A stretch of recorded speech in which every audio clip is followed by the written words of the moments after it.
ফ্রাইডেতেই দাওয়াত থাকে, আবার ফ্রাইডেতেই ঘুরতে বের হতে হয়। ফ্রাইডে মানেই ঘোরাঘুরির দিন, ফ্রাইডে মানেই দাওয়াত খাওয়ার দিন। Hello everyone, welcome to my another blog. আমি ফারজানা চলে আসলাম এইচআর ফারজুর ডেলি ব্লগ থেকে।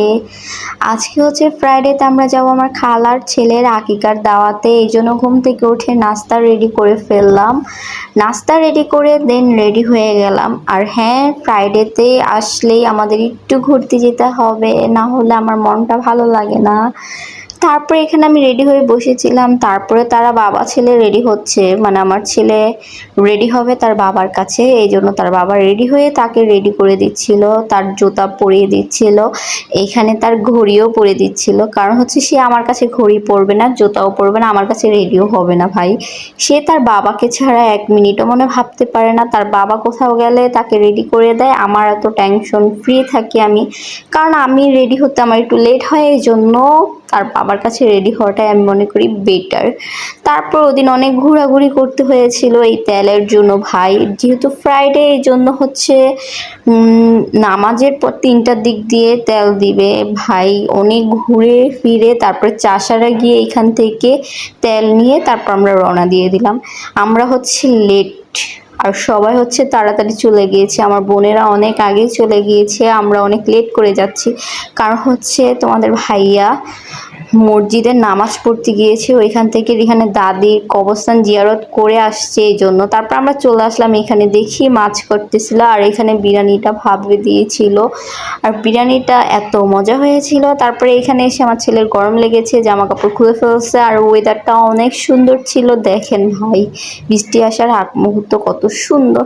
তারপরে এখানে সালাদ করতেছিল, আমি একটু ভিডিও ক্লিপ নিয়ে নিলাম। তারপরে দেখি কি এখানে ঝুম বৃষ্টি, এত জোরে জোরে বৃষ্টি হচ্ছিল, আমার কাছে অনেক ভালো লেগেছে ভাই। বৃষ্টির দিন আমার কাছে অনেক ভালো লাগে। তারপরে এখানে বিরিয়ানিটা হয়ে গেছে। বিরিয়ানিটা দেখে মনে হচ্ছে না বাবুচি রান্না করেছে, নো, রান্না করেছে আমার বড় মামি।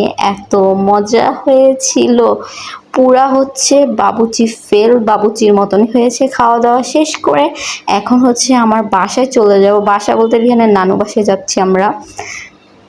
এখানে আমার হচ্ছে মামাতো বোন আমার ছেলেকে নিয়ে যাচ্ছিল। তারপরে এখানে আমার মাঝারো খালা এসেছিল, তাদের বাসার লটকা নিয়ে আসছিল ভাই। লটকাগুলো এত মজা ছিল, আমি বসে বসে পুরো ফিনিশ করে দিছি ওইখানেই। তারপর কিছু নিয়েও আসছি। তারপরে এই যে খাওয়া দাওয়া শেষ করে এখন আমরা বের হয়ে গেলাম। এই স্কুলের সাথে অনেক স্মৃতি আছে, স্কুলের সামনে দিয়ে গেলেই কেমন জানি লাগে, ছোটবেলার কথা মনে পড়ে যায়। তারপর আমরা হচ্ছে এখন যাব চাষারা।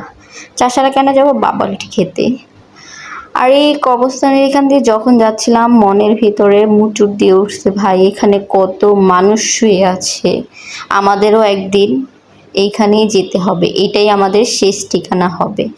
তাই অহংকার না করে আমি মনে করি মানুষের সাথে ভালো ব্যবহার করুন, মানুষকে কটু কথা না করে মানুষের সাথে ভালো ব্যবহার করুন, ওইটাই আপনি কবরে নিয়ে যেতে পারবেন। মানুষের পিছে না লেগে নিজের চরকায় তেল দেওয়াটাই অনেক ভালো মনে করি আমি। তারপরে এখানে রিহানের বাবা আমাকে গান শোনাচ্ছিল, গান শুনতে শুনতে আমরা চলে গেলাম খানপুর। খানপুর আসার পরে রিহানে আইসক্রিম খাবে, কান্না করতেছিল, তার জন্য আমরা চলে গেছি আইসক্রিম কিনতে। এইখানে রিহানকে তার বাবা একটা কোন কিনে দিছে, আমাকে বলতেছে তুমিও একটা খাও। আমি খেতে চাচ্ছিলাম না, বাট রিহানের বাবা আমাকে জোর করে একটা কোন নিয়ে দিল। এখানে রিহান দেখেন আইসক্রিম খাচ্ছিল, আমি একটু ভিডিও ক্লিপ নিয়ে নিলাম। সবাই মাশাআল্লাহ বলবেন আমার ছেলেকে দেখে।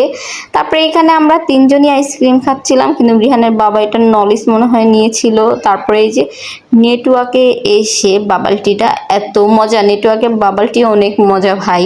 এর পাশের দোকান থেকে এর আগে নিয়েছি, মজা না, ভালো লাগে না আমার কাছে, কেমন জানি লেগেছে। তারপরে এখানে রিহানের বাবা দেখতেছিল রিহানের বাবার জন্য কি নেওয়া যায়। আজকের ব্লগটা ছিল এই পর্যন্ত। সবাই ভালো থাকবেন, সুস্থ থাকবেন, আল্লাহ হাফেজ।